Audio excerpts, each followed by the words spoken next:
नमस्कार प्रिय दर्शक बंधु मु अमीय रंजन दास स्वागत जनाऊँ आपण नियर चैनल सरल ज्योतिष शिक्षा को। प्रिय दर्शक बंधु आपण मैंने समस्ते जानते सावित्री अमावास्या सावित्री व्रत आसवा जाऊँगी किंतु आम जाना प्रथम तो कहीदी कि हिंदू समाज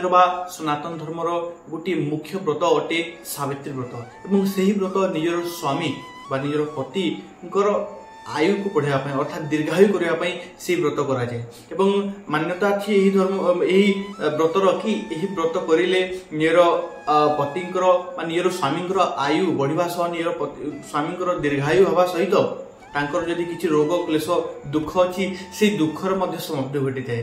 यही मान्यतार आम पूर्व देख आसुचे शास्त्र में कहुई जहाँकि सावित्री सत्यवान पुस्तक अच्छी से पुस्तक कहुई बंधुगण किंतु केतोटी जिनिस अच्छी सावित्री अमावास्या दिन करने पूरापूरी अशुभ अटे आपण मैंने जानिक आश्चर्य हे कि यही जिनस गुड़िक सावित्री अमावास्या दिन आप करुँचे तेरे से जिन आपण अशुभ कारण अटे से जिन करने द्वारा अशुभ फल प्राप्ति हो व्रत हूँ तो नष्ट हो पारे। चलते से विषय जाना पूर्व करूँ बिना विलंब करके वीडियो आरंभ करूँ कर वीडियो को लाइक करूँ चैनल को सब्सक्राइब करूँ बेल आइकन को ऑन कर दिंतु कमेंट बॉक्स रे जय सावित्री माता लिखि दिंतु। चलते वीडियो को आरंभ करवा। प्रिय दर्शक बंधु सावित्री अमावास्या ज्येष्ठ मासर अमावास्या तिथि सावित्री व्रत ज्येष्ठ मासर अमावास्या तिथि पूजन करा जाए सावित्री और सत्यवान को कहुए सावित्री व्रत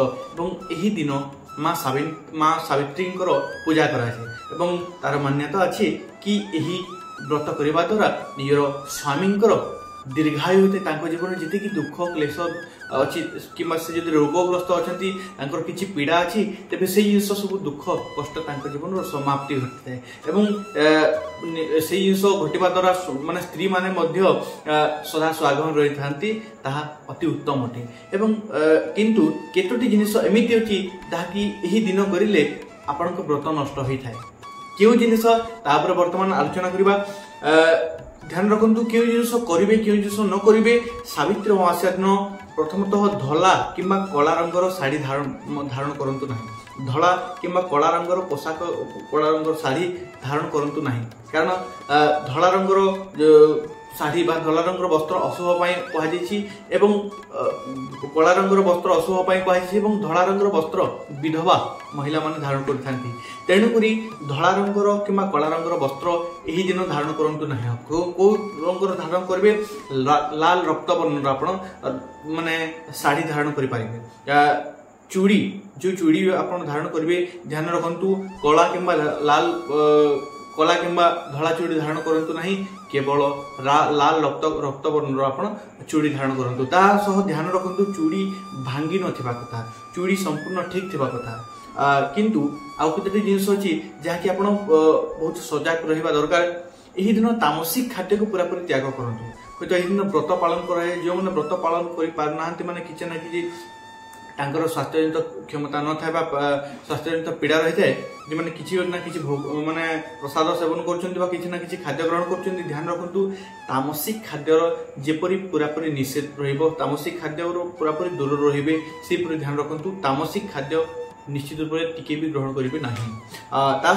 यही दिन शारीरिक संपर्क रखा ठीक नुहे अशुभ बोली कहुई शास्त्रगत कहुई कि यही दिन सावित्री अमावास्या दिन शारीरिक संपर्क रखा ठीक नुहे तेणुक अशुभ मन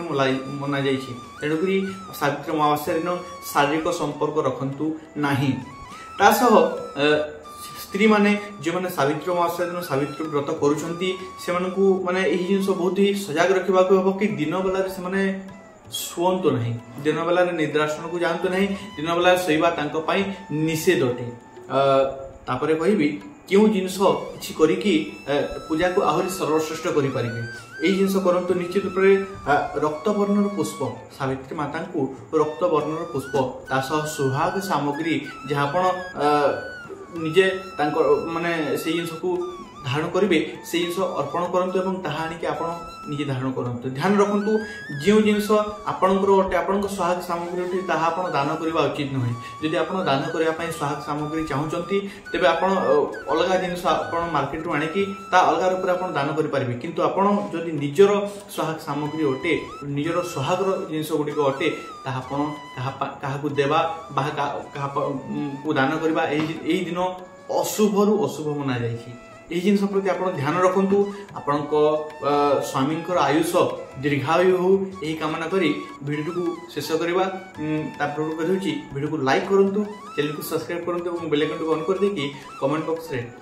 राधे राधे भक्ति सह लिखि दिंतु। पुनश्च देखा नेक्स्ट वीडियो से पर्यटन विदाय दिखाते। धन्यवाद। राधे राधे।